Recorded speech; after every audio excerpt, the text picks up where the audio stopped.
is an ultimate global podcast. Hello, and welcome to our Daily Dose podcast, covering all about day-to-day global affairs. You're listening to Saurabh Kora and George Mavros from Sydney.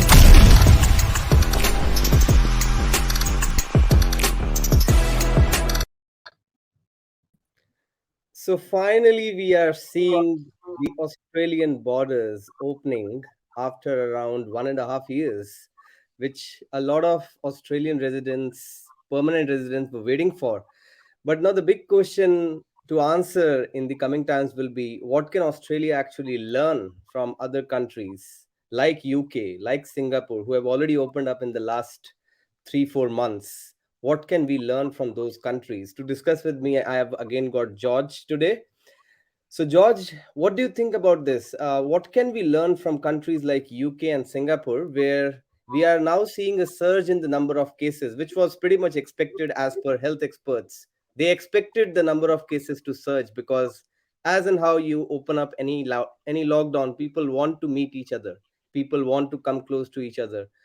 But what can Australia learn from that in the coming times? Well, one would hope that it's not about us learning things, it's about us already having learned. So you're in a difficult situation. If we don't open up and we stay in isolation, then we run the risk of exclusion from the world economy and tourism and all that sort of thing. Not that I think tourism is going to be a huge thing for the next few months. I don't think people are going to suddenly flock here in droves. We'll certainly have an increase, but 10,000 from zero is a big increase. But if we don't start opening up, we then become the country of isolation. On the other side of it, if you do open up,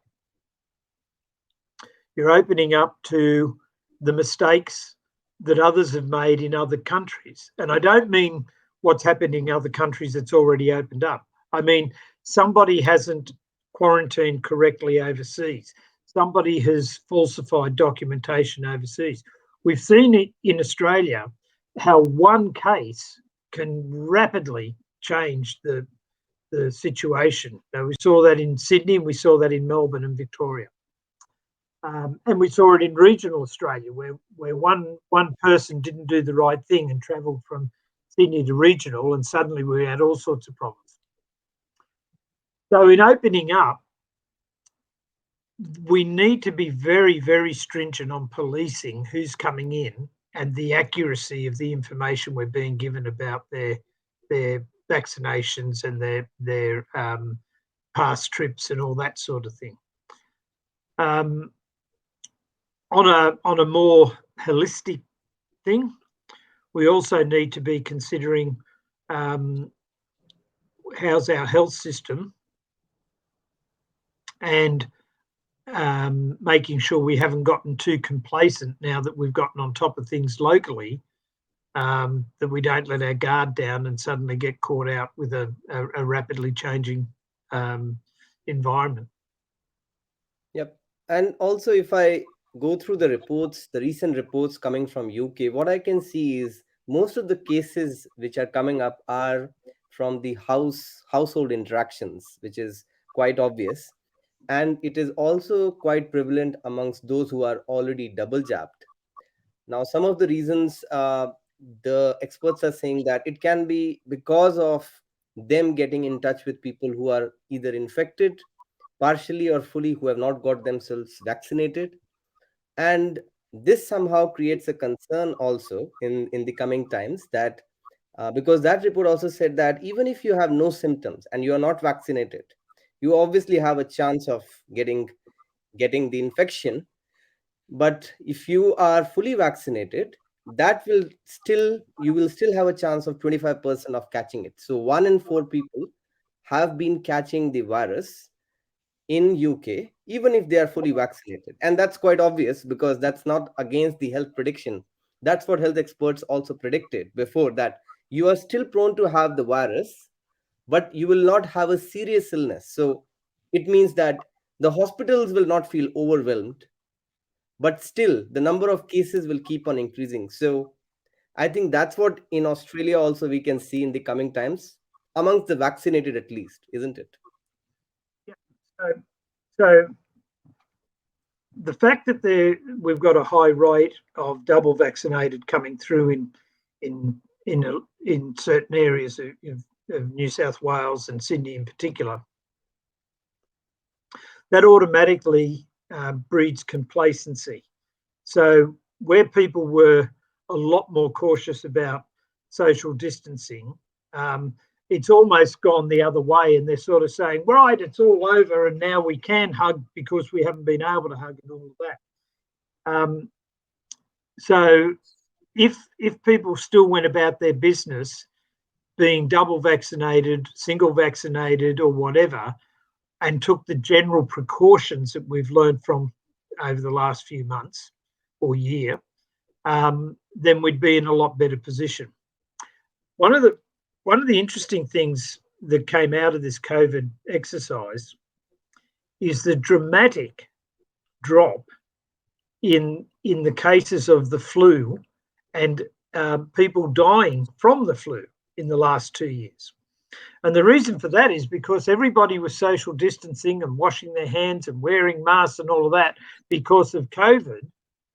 And it's proven that if we adopted just some basic, simple procedures in our general going about things, we could actually make a tremendous difference to our system and our costs in dealing with things like the common flu.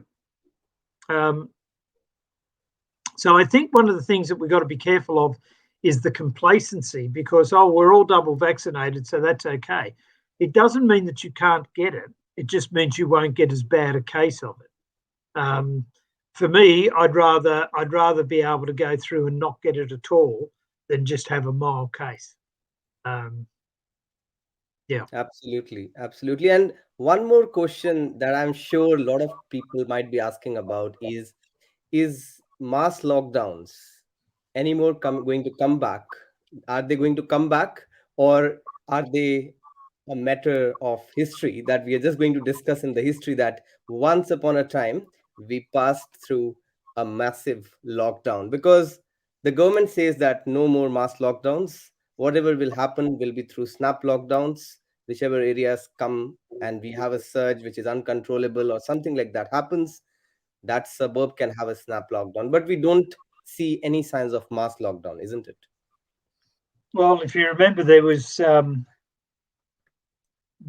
announcements like that after the first lot of mass lockdowns with COVID, but nobody had thought about COVID Delta variety, which came out harder and more aggressive and worse than the first one. So the assumption at the moment, the only way you can look at it is that the government and the authorities believe that our new vaccinations and our new strategies, there can't be another variation of COVID come out that we can't deal with without doing mass lockdowns. I don't know enough about the scientists' efforts to be able to say whether that's true or not. But if a Delta 3 or a Delta 4 or a Gamma, whatever they want to call it, comes out, they may very well be driven back into that. But I don't think any government wants to go back to there unless they absolutely have to. Yep. And that in itself creates a risk, because there's many an argument around that New South Wales left it too long to go back into lockdown because Gladys had made such a point of not using that as a weapon. And there's many an argument around that had we gone in earlier, we wouldn't have suffered as long as we did in New South Wales.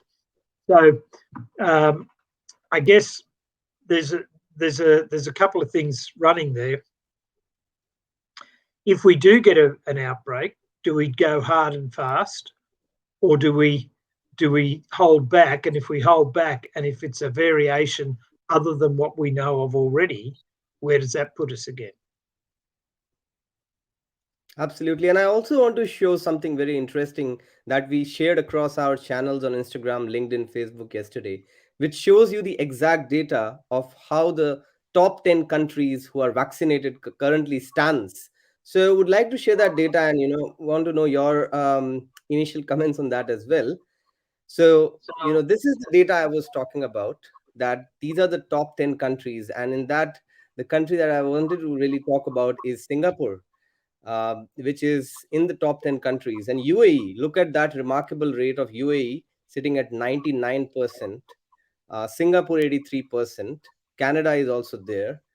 Um, Australia is still not there. I'm sure that Australia will be coming up very soon into that list. What do you think about that? I'm actually surprised. I would have thought that Australia must be very close to knocking on the door of this. Although we have got a couple of states that are dragging, so maybe that's pulling us back. It's quite surprising. I was surprised to see Cuba so far up there. Cuba is a country that I would have thought would not be UAE. I can see that country achieving whatever they want to achieve because they have a socio economic style of if those in power want it, it's happening. But I was quite surprised that Cuba was as high and has been for quite some time as high up on the scale as it is. Yep. And quite impressed with the fact that one of the professors in Singapore was in fact pointing it out that how Singapore has been so impressive with their low fatality rate. If you look at their death rate, which is just 0.3%, right? At the Yeah. moment, it's just 0.2%, which is quite comparable to catching pneumonia at the moment. Whereas in most of the countries which have a similar vaccination rate to Singapore, it is around 3%. The death Yeah. rate is around 3%. So Singapore has managed pretty well in keeping their death rate to less than 0.5%, which is quite incredible. And one can look into how Singapore is doing that in their country and try to replicate here as well. And that opens up a whole series of questions because how does, roughly speaking, if you have enough people do the same sort of thing and a percentage of the people that do any activity will get injured or harmed or succeed or whatever, then theoretically, statistically, it should be around about the same. And yet Singapore's fatality rate is ridiculously low compared to so many. And it's what is it that causes that, or how have they achieved that? Is because, to the best of our knowledge, if you get the illness and you go to the doctor and you go to hospital, there'll be a certain percentage that will recover, and there'll be a certain percentage that go to ICU. And if there's a certain percentage that go to ICU, there's a certain percentage that will unfortunately pass away. So what is it that Singapore does that's different to the rest of the world? Even those countries that are in similar vaccination rates, similar socioeconomics. It's one of the interesting things of COVID. I think there can be different reasons to that, George. One of the reasons can be that they have also kept their international borders locked up for quite a long time, similar to Australia. If you see the bubble that they have created around them, Australia has done the same thing in the last 1.5 years. They have not opened up their borders with any country except New Zealand, which was open for around 2 to 3 months back in April. Not also 2 to 3 months. I think that's a lot. What I'm telling you, I think it was only about 1 month, and then they closed back again. I don't see any signs of what New Zealand is going to do because their COVID-19 bubble seems to be very stronger than Australia, because I don't see them opening their border anytime sooner, isn't it? Yes, but the fatality rate is as a percentage of the number of infected people. So Yes. what you're talking about is right, but Hmm. that should lower the overall number of infections. It shouldn't necessarily affect the fatality rate. So, for example, if 1 in 300 people that catch the flu die, then 1 in 300 people are going to die on average.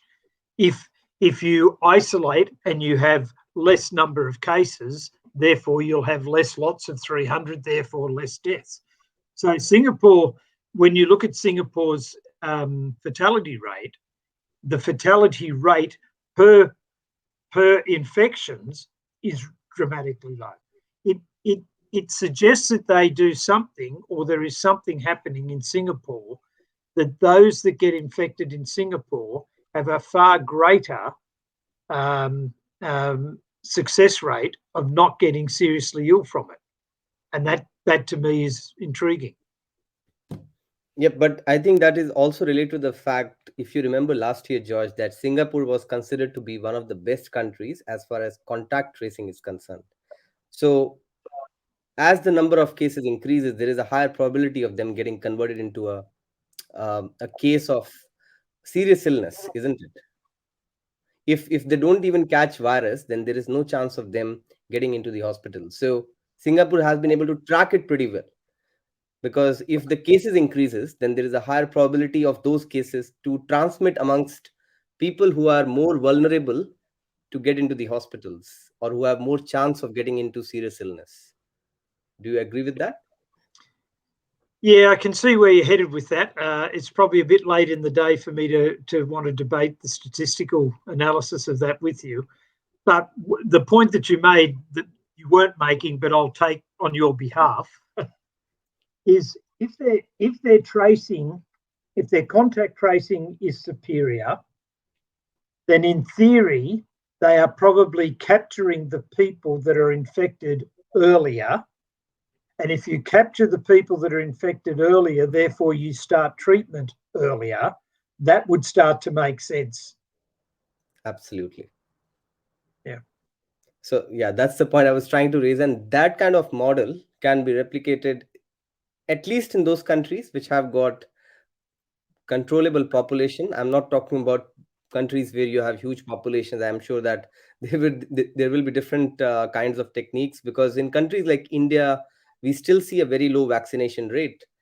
Though if you see, the number of vaccines which have been administered are quite high, but the vaccination rate is still low, which kinds of creates questions on how we can treat those kind of countries. But today, since we are talking about Australia, we want to keep the conversation there itself. And also, I want to talk to you about this interesting thing which is coming up, that the booster shot has been approved in Australia. So booster shot can now be taken, and if the people want to take, after 6 months of the second dose, after 6 months of them getting the second dose. So are you getting ready for that now, George, for the third dose? Um, More than likely, I will. I'm waiting to get a little bit more information in the overall um, COVID vaccination story. I was, whilst I'm a supporter of vaccination, I have taken my vaccination, and I took it at a time that I could get in. And I had AstraZeneca, so I wasn't afraid that I was going to fall over and have problems. But I'd still like to know a little bit more about. I still feel that I had to take it rather than choosing to take it.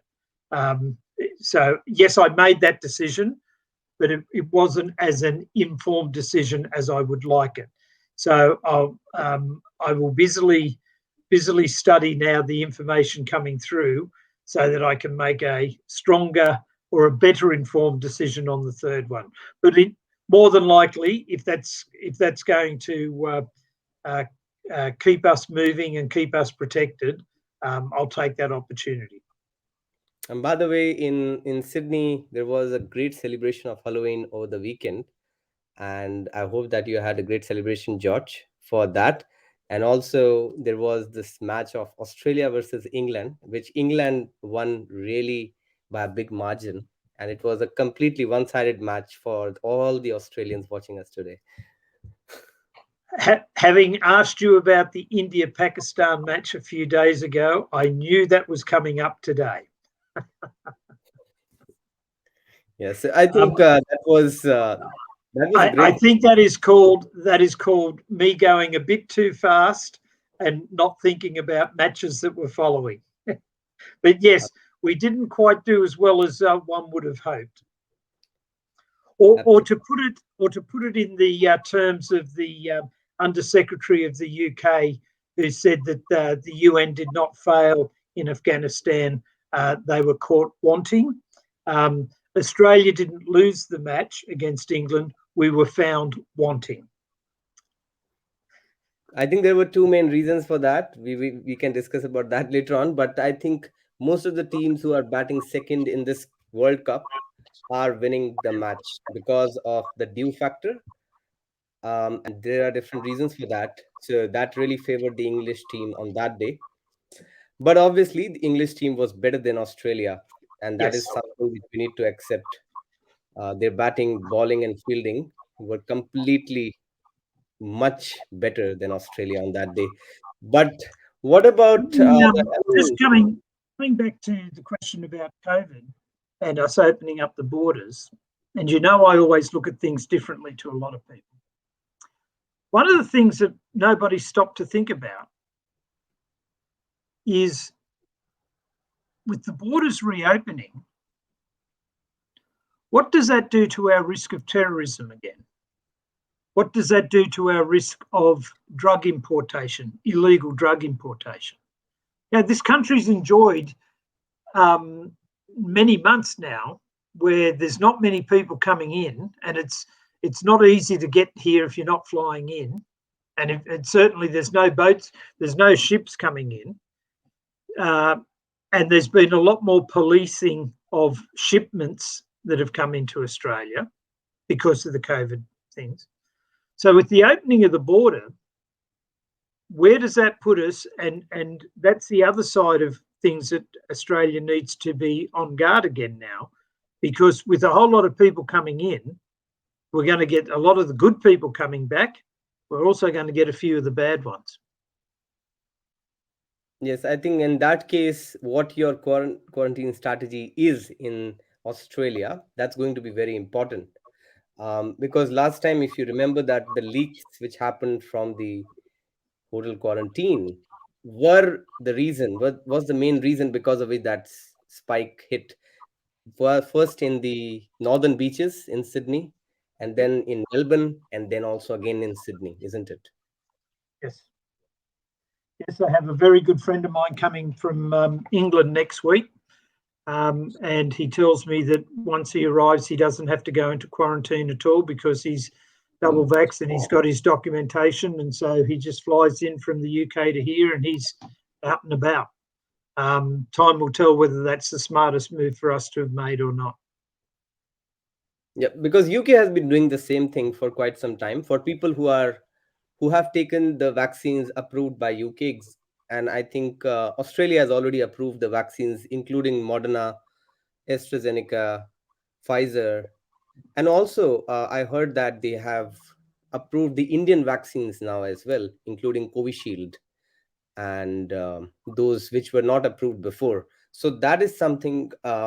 It can be influenced by several factors because they also look at the international student market in India, because a lot of international students now are coming from India to Australia in the coming days. So that's what they might be looking at. And international students is definitely one area which Scott Morrison might be thinking of in the coming days, because a major sector of their economy runs from students coming from outside. A lot of jobs, indirectly get created in Australia in hospitality, event management sector. um, and it will be very interesting how they treat the international students who are coming from outside Australia, also international students like us who are currently in Australia and might be on their temporary visa, and they might want to go back to their countries, visit their families, and come back. Is there any plan for that as well at the moment? These are some of the questions which they might have to answer, isn't it, George? Yeah, I was talking to somebody the other day who was saying that some of the universities are paying for some student accommodation, and some of the universities are not. And the variation to the actual student, depending on which university you're going to, can be as big a difference as $10,000. So that makes that's going to also have an impact on many international students.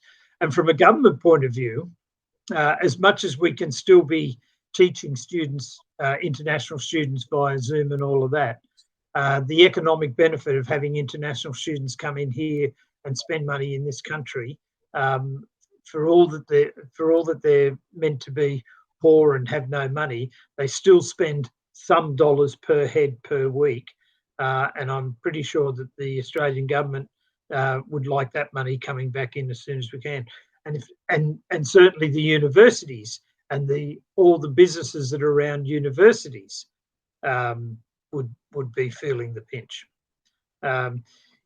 If you take your university and many others, if there's not that great influx of students from overseas, the cafeterias, the all the little shops and all the micro businesses that survive off and around the university campus, they've had a terrible time. Absolutely. And I, being the student ambassador at UNSW Sydney, keep on getting a lot of queries from students in India, students across the world who are desperate to arrive in Australia. I can understand their pain because some of them are paying the same amount and they feel dejected. They feel sad because they think that Australia should at least consider them in their reopening up plan, because international students, but it's not a one way value addition. It's a two-way value addition for both the parties. It's international students come here, they get Australian experience, and Australia, because they need people in the event sector, they need people who can work in hospitality in different sectors. So I think it kind of serves both the ways. But yeah, but probably I think let's keep the discussion till here for today. We have got some interesting episodes lined up for the rest of the week as well. Tomorrow, there is a person from the industry joining us to discuss about different tricks and trades in social media marketing. Social media marketing is becoming such a big hype these days across platforms. Companies are using Facebook, LinkedIn, Instagram for so many different purposes to market their products, build their services.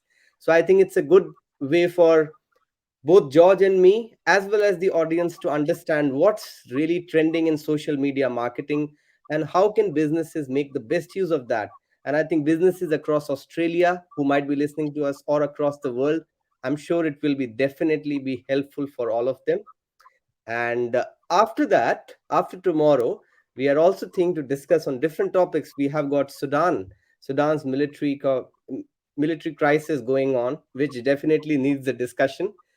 And also in Australia, we have got something exciting coming up in the next year, federal elections, Australian federal elections. So definitely, I will be discussing with you, George, to start off with some episodes specifically targeting towards that election, where we try to understand what different parties are offering and how you can decide your vote, so that we also generate a discussion on a very fair and balanced discussion on whom should you vote, isn't it? And the other thing that we've got happening in certainly in New South Wales is we've got the local council elections coming up in the next couple of months that had been deferred because of the COVID situation. So, and that's an interesting situation because we've got local council elections coming up. A lot of discontent about the main party politics in local councils prior to this, and then we've now got the situation of the Liberal Party having their problems with the Premier having to step down, and that what impact's that going to have on the local council elections? I can tell you out here at Parramatta, it's not the best time in the world to be a Liberal councillor. So there's a lot happening in politics in both local, state, and federal in Australia in the next wee while. And before we end this podcast today, I also would like to tell you about the interesting things happen in the climate conference. We might be having that discussion on Thursday or Friday, where we'll bring into picture what really happened between Emmanuel Macron and Scott Morrison when they met each other, and how that meeting took place. What were the arguments that were put forward, which we already discussed, I think, 2 to 3 weeks back as well, George. But I think definitely there were some developments which we can discuss about on Thursday. But Yes. thank you so much for joining today again, George, and hope to see you again, and hope to see the audience again here joining us live. Looking More forward to audience. it. We need more audience to join us live and post comments on a live chat instead of sending us later on. Thank you so much. Bye.